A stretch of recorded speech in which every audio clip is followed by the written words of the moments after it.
Hello and welcome back everybody to coverage of the Tencent LPL Summer here. We're going to kick off week 4, day 1 with a great opening game here. It's going to be Energy Pacemaker Hong Kong on the left up against Royal on the right. My name is Pastry Time. I'm joined by Papa Smithy. Papa, it was a great week 3 here to start off our coverage. What do we have here to kick off week 4? It's actually a super intriguing contest right here, Pastry Time, just because Energy Pacemaker Hong Kong, for the first time this whole LPL, might come in favourites. Now, Royal, of course, a team that have been around for a while, have some very memorable players like Whites, Uzi, and Tabe, but they went 0-3 last week. They really struggled. They tried a whole bunch of different things, but with that Caitlyn banned out, as it is here, the fast push strat, it didn't seem like they had a substitute for the fast push strat. They couldn't do that, so they tried Assassins, they tried balanced teamfight comps. It didn't come together. Whereas Energy Pacemaker Hong Kong, it took 9 games, but they actually looked really in control when they picked up their first victory. Yeah, the game that they did manage to pick up, finally kind of getting that monkey off their back and actually getting a win on the board. They did look good. They really look like a team that, when they are ahead, they can actually close out games. So Royal, as you said, looked a little hot or cold. I mean, everybody knows, Uzi and how good a player he is. I guess so do all the other teams because they keep banning out Caitlyn. But we'll see what we've got here in this opening game here, of course. Caitlyn banned out there, along with Thresh and Twisted Fate there for EPHK. And Royal went with Shen, Kennen, and Diana as their 3 bans. We're pretty deep into the draft here, actually. We've got Elise, Zyra, and Zed over on the EP side. And Rise, Twitch, Zac, and Sona are all picked already for Royal. For clarity, we are still on the 3.9 patch, so we don't have kind of the meta-changing patch that's coming soon. I wouldn't be surprised to see this Draven, though, Pastry Time, as Kane had so much success on Draven in their actual win.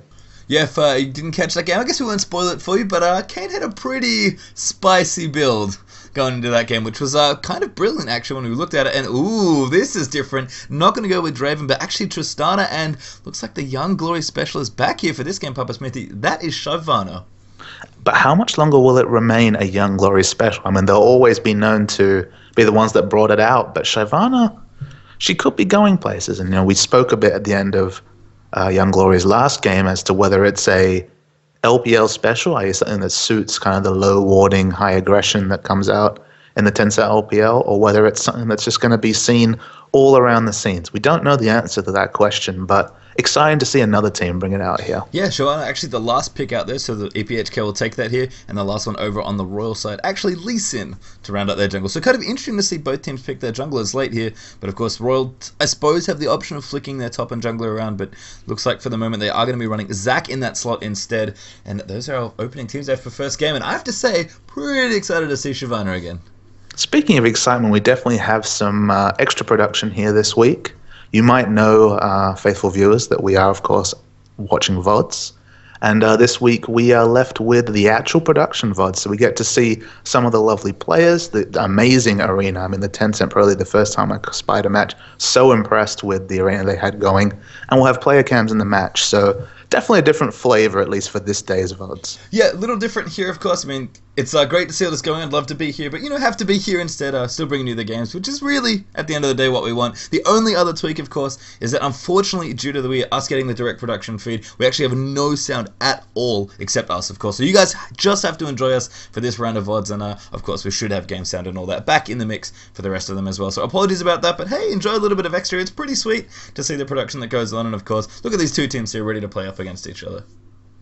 Yeah, we did try tweaking the balances, maybe having just quiet commentary for some game sound, but the sound balance wasn't there. I mean, muting was the eventual decision, so a little bit disappointing, but man, just look at that arena. It's pretty sweet, and thankfully, still great League of Legends no matter what, even if it is a little silent or a little quieter than usual. So, going to be moving into this game very shortly here to open things up, of course. EPHK up against Royal should be nice here, and I don't know, Papa, what are we going to see? Because there's a lot between these two teams. I mean, already a few weeks in, it seems like the LPL's really been heating up, and it's nice to see little things change. Things like Shyvana come out, things like Royal, such a great player. What's he going to adapt and pick up next? His Caitlyn's been banned basically 100% of the time against that team. So now he's gone to Twitch this time around. We've seen him on Trist. We've seen him try some other champions. And Royal, as we've said, a team that would really like to pick up a couple more wins here because they've shown that they are strong, that they can pick up games. It's just a matter of feeling a little inconsistent, it seems like, in these early weeks.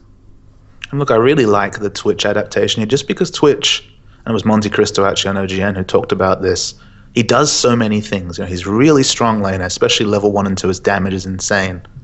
But he's just strong in many different ways. He can Team fight, he's good in a 2v2 skirmish. He can pick up that Blade of the Ruin King and serve a much similar role as you would see a Vayne, for example, splitting and then trying to get the pick with that ambush into the Blade of the Ruin King.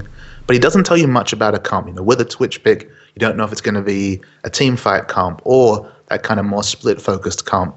He's not the best sieger, but even then, when he activates his ultimate, he can hit those turrets at a very long range. So just because he's so flexible, locking in that Twitch always feels like a good pick right now. I feel like very long range is an understatement as well. It's actually outranges the towers at 850. So yeah, Twitch is a pretty sweet AD carry. Definitely been seeing a little bit more of him all across the world actually, but even here in the LPL, he seems to be picking up a little bit more steam. Name's Twitch actually, which we saw last week, was absolutely incredible. But we are into this game now. Red buffs are getting taken out here as we tick just past the 2-minute mark. EPHK going to go ahead and start over here. Looks like Shyvana is interesting. We're going to go double buff start again here. We saw this, I believe, in our last day of week 3, but Laopi's going to pick up the red there on Shyvana. Zed's actually going to pick up the blue to start things off, and NG Pacemaker Hong Kong, I think they have a plan here. They might be, oh my goodness, that's a lot of people mid. We've got Booping, we've got Domok, Supercats around here as well. Shyvana's actually wandering towards the blue buff, I think. It's going to be the 3 buff start attempt. And the one thing you can say here is that we look down the summoners. Shyvana's actually running Exhaust, which of course makes her super, super strong in a 1v1 or 2v2 situation, that extra combat summoner. So almost you could say the Exhaust pickup might have been the thing that secures the buff here, just because Lee Sin couldn't really be affording to go in there and trying to contest against an Exhaust Shyvana. No, Godlike came in there, tried to get some stuff done. LP actually rotating down the bottom now, going to just hit a creep and walk away. I think wanted to maybe pressure down the bot, but realizes that, hey, can't really get anything done right now. Zach tried to respond there, but Lucky was on the other side of his jungle picking up his red, and Shyvana literally walked to that blue, smited it, ran away, and that was it. No one else was there. Energy Pacemaker were around to try and contest if there was going to be a fight, and as you said, with that Exhaust, definitely a lot easier there as well. But once again, another 3 buff start here. Zed's got blue, Shyvana's got double buffs. There's a lot of clever things about this, just because in the early game, Zed can have problems clearing waves just because he has to use his escape, which is on a super long cooldown to clear waves with any speed. And then, of course, he has that down, then he's very, very gankable. Now, the Lee Sin, the strong ganking Lee Sin, is down a buff, he's down in levels, and Zed can actually shove in against the champion who's famous in the early game for really struggling to control waves. Rise without a blue buff, without levels, can't really clear waves at all. So just so much to love about this 3 buff start. Yeah, you can already see just for a moment before White's at his tower already trying to get the minions off. He's actually down the bottom, hammering away at this bottom turret. Lucky has come down to try and kind of stem the bleeding here. Justing's level 3 actually gets that Q hit there, but just safeguards away. Doesn't want to get too deep in there and try and go in. And Lucky really needs to do some babysitting here, and he is Lee Sin. He doesn't need the blue buff per se, but what he's really missing in the early game is the experience that big buff gives. Yeah, the pressure pastry time. Having a strong ganking jungler with a champion with an instant snail like Rise, a very potent combination, but not available to them this game. No, good news for Royal though, the top tower taking a lot of damage here as well. Domox can't quite stop the bleeding here. If he had blue maybe on Elise, then things would be a little different, but of course that honor has gone to Supercat on Zed in the mid. So Royal, they're pushing in here. Twitch surprisingly good at pushing as well. I guess he said he does everything, Puppet, he kind of does. So they're trying to pressure this lane early, which is nice. We could see both towers in the top and bottom kind of fall on either side nice and early here, but Godlike could be stabilizing here as Zach. Tristana, of course, with Explosive Shot, going to be able to push out reasonably nicely as well, and just very tense early game here. Really, EPHK, they've got the start they wanted here as they're playing good Kakuna to Tabe as well. Laupi going to come through there. Sona could be in trouble. Here's Shyvana moving in there towards Uzi, but it looks like everyone's just going to back off here. Uzi just doing a lot of damage there as Expunge. And EPHK probably got to back off towards his top lane. Royal may get the first tower here. And just with the way the metagame's going, you don't see so many ganks coming off. Even with Lee Sin kind of junglers, as we see potentially a gank down bottom. Yeah, Lee Sin's hanging out. The Godlike's actually going to get the double knock up there. Nice. Elastic Slingshot. Lee Sin now looking as well, but a minion, I believe, blocking the path there as he tried to go in, so not going to quite happen there. But hey, Zach feeling it. That was a really nice knock up, but lucky that not in the right place there for that one. The ganks really haven't been coming out in competitive play recently. Even champions like Rammus, when we see Cloud Templar play that Rammus, more clearing waves at the turret in a 1v2 situation, trying to make that a 2v2, keeping turrets up, than sheer ganking with Powerball. So, Shyvana, a damage ganker, and also a champion with a lot of damage and wave clear. So, Shyvana, a lot of her makes sense. It really does. Domok's forced to flash out in the top lane, so it gets exhausted actually. That was a very aggressive movement there from Tabe. They do get the top tail though, which is nice, and you're right, Shyvana does kind of support that wave clear, just pressure-oriented jungling that you need. You don't necessarily need to pick up kills. It's hard to engineer them when your towers are getting pushed in. But you know what? If you need to walk into lane, clear out some waves, have some presence, be like, hey, if you dive here, I've got lots of damage as well if you want to come on me. And of course, I can help counter push these waves or even start a push myself. That's potentially very scary. Lucky going down in the bottom as well, but he will back away there. And Royal, to their credit, Shyvana kind of spending a lot of time towards the bottom side of the map. Very easy first turret there for Royal. And if Sona and Twitch can rotate back here, it's a massive early advantage for Royal, just because the purple side is always favored in the 2v1 trade, just because you get the top turret, the top laner tries to freeze and pick up some CS. You have 2 members down for Dragon. Your Dragon pressure is immense. And right now they have significant Dragon pressure advantage over EPHK. Yeah, Royal actually maybe even going to go for this Dragon here. It looks like Twitch and Sona have rotated down. Godlic actually going back, so wants to go back up towards the top lane there. White's trying to push in now on Rise there as well, so has his ultimate now, could AoE down the wave. They potentially could force it, but I think the timing didn't quite work out there for the rotation. But good news is good news still for Royal. They keep their bottom tower up here. Now they're going to 2v2 down the bottom.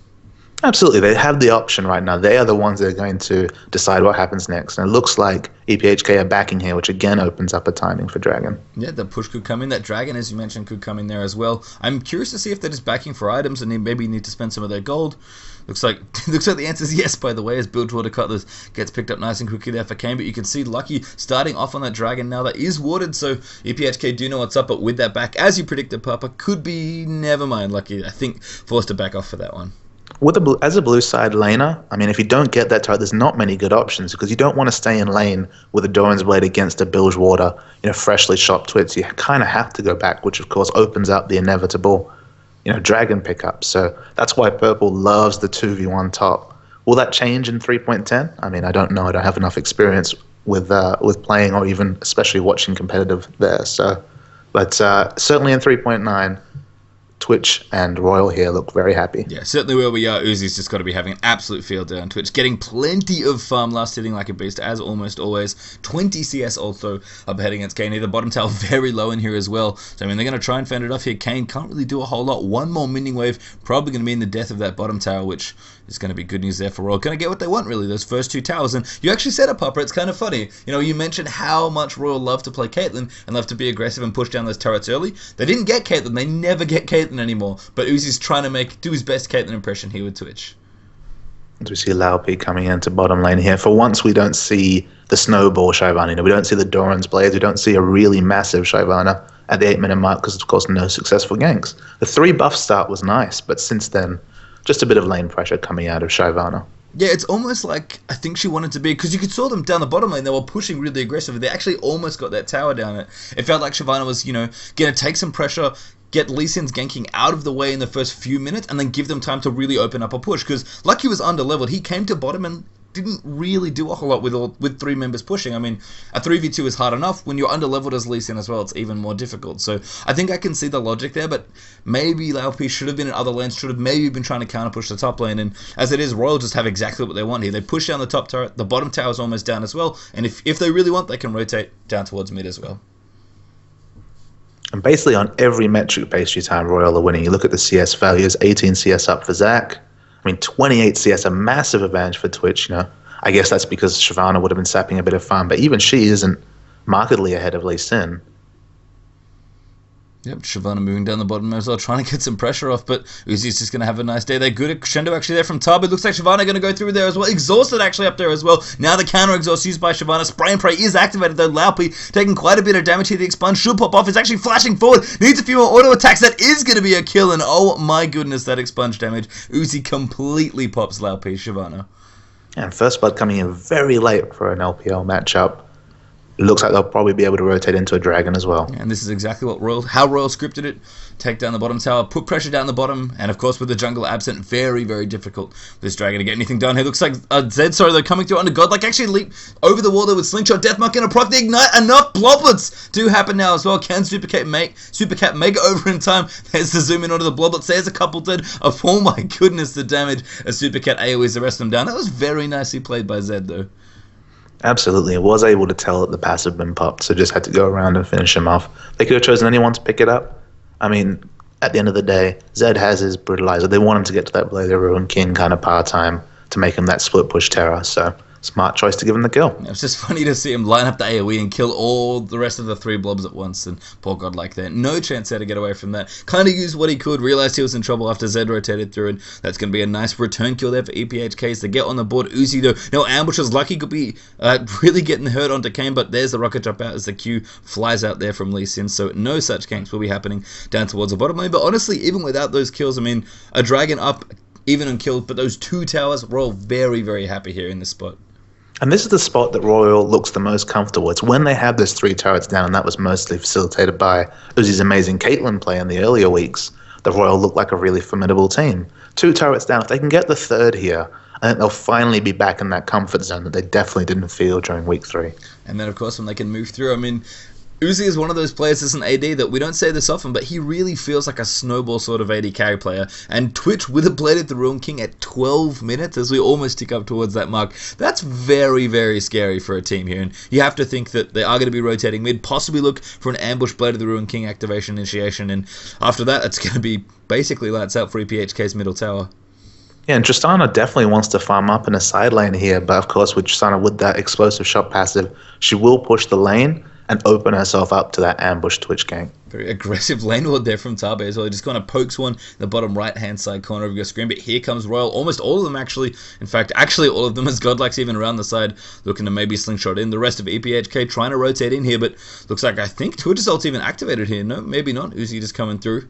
And just a good chunk of damage under that tower already. You can see just how much damage it's taken. Got poked down a little before by Lucky and Whites. They tried to get in there, and now it's down to about a 3rd health here. And EPHK, what are they really going to do? They have to probably send 2, 3, maybe even 4 people to try and stop this push here. And I don't even know if they could stop Royal. I mean, Zach almost looks like he wants to dive over the side here. There's some interesting item timings here, of course. I mean, the Blade of the Ruin King advantage, massive on Uzi. Uzi massively ahead of Kane, but here we go. Yeah, that's the initiation coming through. Good on Twitch. The Shyvana in there as well, but Godlike gonna try and make the follow-up as he bounces out, and there's all Whites forced to back away there, gets exhausted, but it's gonna come back in the fight. Domox in the back does pick up Tabe, but it's not quite enough. Twitch pops one there as well, as Booping manages to pick up Lucky in there. Now Domox in trouble, forced to flash over the top there, and it's 2 for 2 actually as it all clears. But Uzi's still alive, he's still doing plenty of damage. Domox, wrong place, wrong time for that one, gets himself expunged in there as well, and I think that's gonna be the room Royal need to try and push down this turret. I mean, the interesting buy here is a BF sword coming out of Super Cat here, which of course gave him a bit more wave clear, gave them a bit more of a chance. You know, if he'd gone for the Bilgewater there, they would have had no chance to defend. I wouldn't have fancied them in a fight at all. But the early BF sword won't have that same assassination by the Ruin King potential, but wave clearer plenty. Yeah, and Supercat here's going to try and do what he can. Pop's level 11 now, so ready for a little bit more Deathmark action. But Royal, as you said, Papa, when they're in this spot, they look so comfortable. And it's just a matter of, hey, can they kind of lift the performance of maybe their last week that they weren't as happy with and try and take a game out here? Because, of course, they'd love to start off this fresh week here in week 4 with a win here, especially in the opening game of the day. Well, it looks like things are going well just because, you know, Uzi for once has really got his footing in the early game. 3-0-1, well ahead on Twitch, looking very scary. And, you know, they have the peel options, they have the CC options for him. The exhaust on Sona, of course, could be very important on that Zed. I really like where they're at right now, and of course they're going to feel super comfortable having those 3 turrets down because they have just a massive advantage in terms of putting down those aggressive wards. Yeah, and it's kind of funny just how much gold Uzi has, though. I mean, you know, he's actually 3 of the 4 kills, I guess, means he has basically all of the gold. Obviously, all that global gold from the 3 turrets and the dragon helping out Royal here as well. But kind of looking through the items here, just on the Royal side, everybody's almost got a completed item. You know, we've almost got a Sunfire, we've got Giant Spout, Chain Vest, plus Negatron there for Godlike. We've got Tear, we've got almost Rod of Ages up for Rise, but I mean, Twitch is just flying ahead here in terms of gold. Blade of the Ruin King and Zeal already finished here with an extra dagger in his pocket, probably for his Berserker Greaves. So really at this point, even though it's still early in this game, definitely feels like it's all Twitch, and I think that's a spot where Royal feel comfortable closing out games from.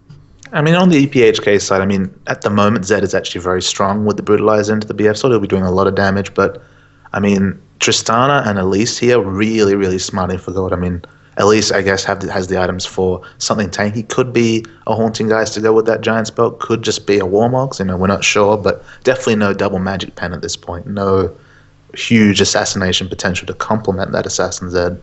Yeah, just kind of has to get in there and use the double Q, maybe land a nice cocoon. Looks like Tarbek could be in trouble. A super kick and looking for the kill. Exhaust use there, very smart. Now Uzi gonna try and turn it around. A good crescendo, dodging the Zara ult as well. And beautiful movement, a nice death mark, but not nearly enough to stop the Uzi train. It keeps on rolling. Red buff Twitch, such an absolute terror, and Booping likely dead here. Expunge gonna clean him up there as Lucky comes through to try and get some support off there. And oh my goodness, this Twitch is scary. Just feels like Booping and Supercat, they were just super indecisive. You know, they had the brush advantage. Whenever you have the brush advantage, I was see potentially Whites is dead here. Yeah, Kane's going to pick it up there. Very nice moves. Gets the reset for Rocket Jump as well. So able to get out there, and a very, very nice dive onto Whites.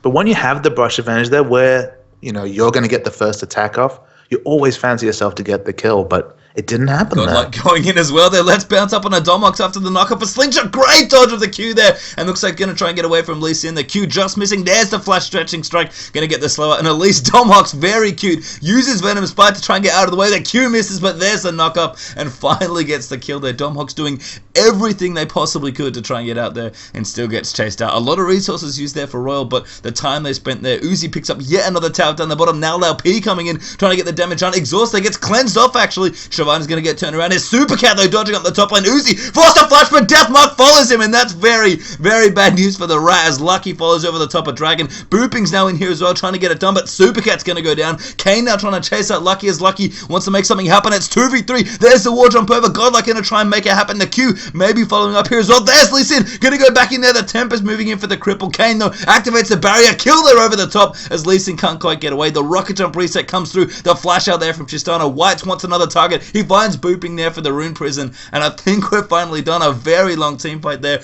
A decent trade actually there for EPHK. They pick up 3 for 1, but still losing turrets on the EP side. And Supercat, that was a beautiful death mark there, reminiscent of when we started to see Zed in competitive play, when we saw, of course, at the time CJ Entis Insect just with beautiful use to dodge Ash arrows and the like. But the timing to follow Twitch over with that flash was exquisite. A nice kill, and you're right. I mean, they'll take kill trades here at EPHK because they're definitely behind in this game. Yeah, Royal though still continuing to pick up objectives here. They're 4 towers to 0. Second Dragon going to get 2-man tier by Godlike and Whites. Minutes watered, but there's not a whole lot that EPHK can move in here. Lost a lot of health in that last little exchange, and that is another Dragon there for Royal, so still happily ahead in gold here, actually by quite a bit, never mind, maybe 5,000 gold ahead there for Royal, so a nice little lead here as we just tick up towards 18.5 minutes in this game, but EPHK, I think with that fight, going to feel a little more confident moving through this mid-game. Yeah, and it was just such a big misplay, and I hate to harp on that before, when both Zyra and Zed, you know, had the brush advantage and then fell. And it seems like Supercat might pay with his life again, potentially here. Lucky up here as well. In fact, he's kind of just dodging away. I think not trying to get bursted down here. The damage going to come through. Lee Sin kick away. Spray and pray. I don't think enough. It just needs to be an expunge range. The Deadly Venom even ticking away as well. In fact, Supercat may have enough. Lucky looking for a war jump, but the last few ticks of poison managed to pick him up anyway. And Supercat has got to feel pretty hard done by that one. And just a high-level Twitch there. Oh, White's still looking for Olympus and flash forward. Their damage coming through. Godlike over the top. Bilgewater activated there for Kane, but not quite enough. A good rocket jump, though, maybe there as he's trying to get out of the way. Actually using the brush now. Going to try and kite through there. The ward's being put down. Very smart there by Royal, and they will manage to clean up that kill. Give it over to Rise. Shavana forced to ult out of the way there as well, and the kills piling up here for Royal. 11-7 there on the board. 4-0 still in turrets, and at this point, I mean, Uzi's just getting stuff done. In fact, Royal here may just move in as 5 and go for this very early Baron. And the map movement's actually been exquisite from Royal here. They've looked really great. They're playing smart.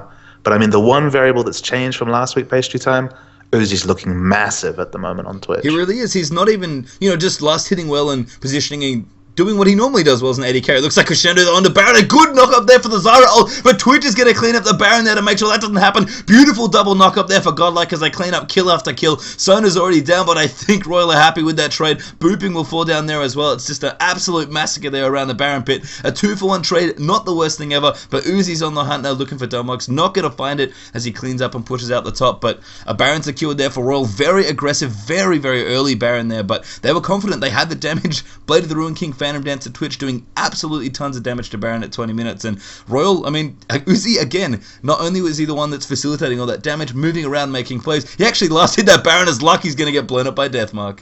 Supercat with the very opportunist Zed play. That's how you need to play a Zed. They should be able to pick up a turret here as well.